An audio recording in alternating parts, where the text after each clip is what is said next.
Written in 1860 and one of the most canonical Victorian novels, Charles Dickens' Great Expectations narrates the coming of age of Pip Pirrip, an orphan adopted by a poor family in England. Despite a hard childhood, Pip grows up to find happiness through friendship and love, rather than money and social status. The book opens with Pip as a young boy visiting his parents' gravestones on Christmas Eve. A man in a prison uniform, a convict, startles Pip and threatens to kill him if he does not bring food and a file to cut the shackle off his leg.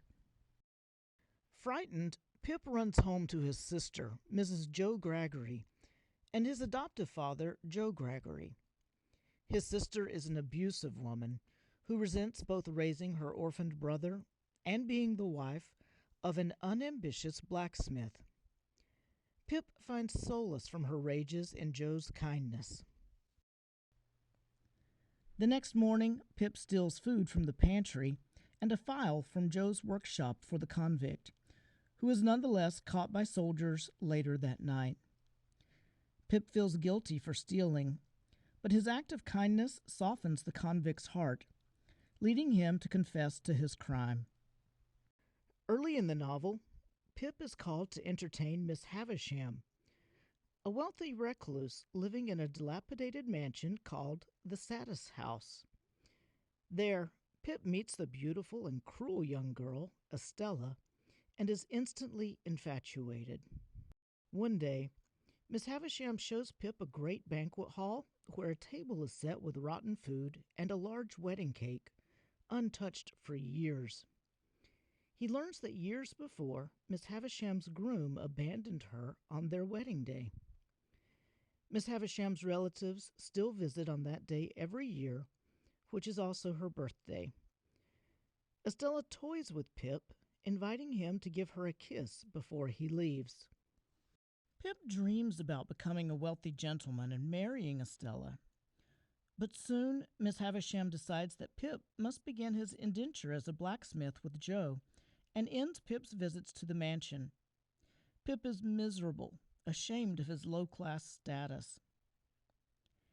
4 years later, a lawyer named Jaggers finds Pip and tells him that an anonymous benefactor has granted him a large monthly stipend. He must move to London and learn to live as a gentleman.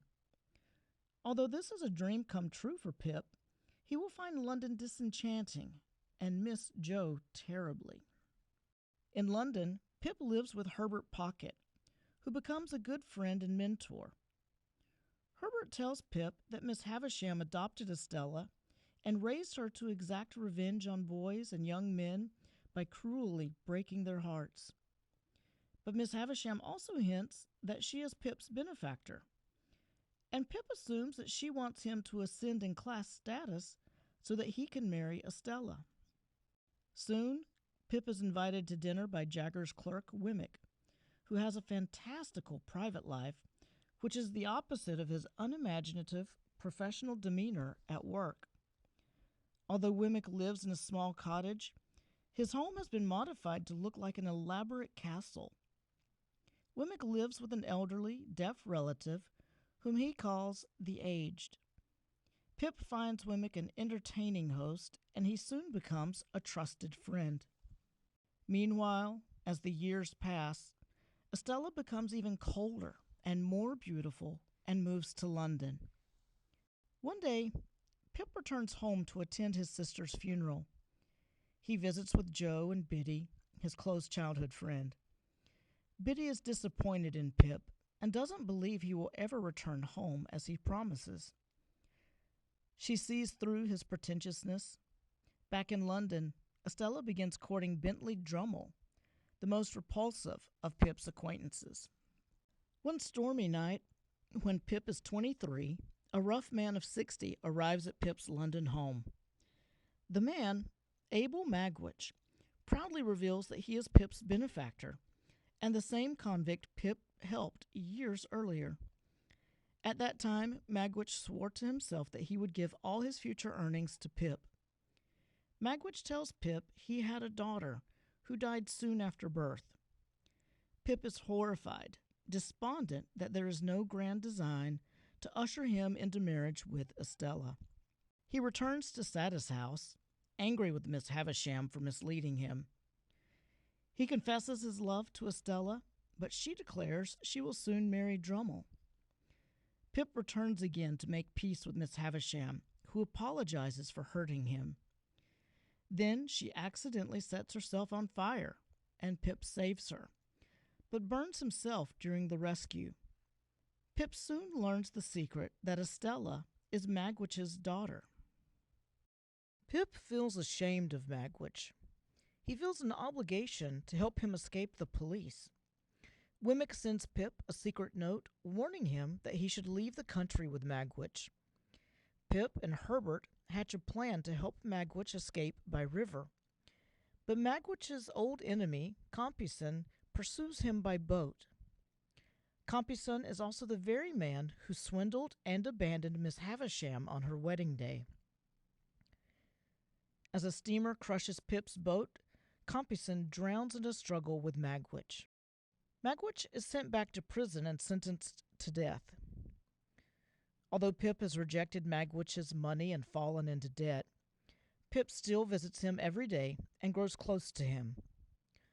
One day, Pip whispers to him that the daughter he thought was dead is alive. "She is a lady and very beautiful," Pip says, "and I love her." Magwitch kisses Pip's hand in response, then dies. Having led a reckless life and rejecting Magwitch's money, Pip falls into debt and develops a fever for nearly a month. When he regains his senses, he sees that Joe has been there the whole time, nursing him back to health. Meanwhile, Miss Havisham has died, leaving Estella nearly all her wealth. Pip discovers that Joe has paid off all Pip's debtors. Pip decides he will return home to Joe and ask Biddy to marry him. In fact, he discovers that Joe and Biddy are to marry that day. He asks for their forgiveness for everything he has done. Pip goes abroad to work for Herbert's firm. 11 years later, Pip still lives as a bachelor. He has succeeded in his career without Magwitch's money. He returns to the Satis house one last time, where he happens to see Estella, who seeks his friendship and forgiveness.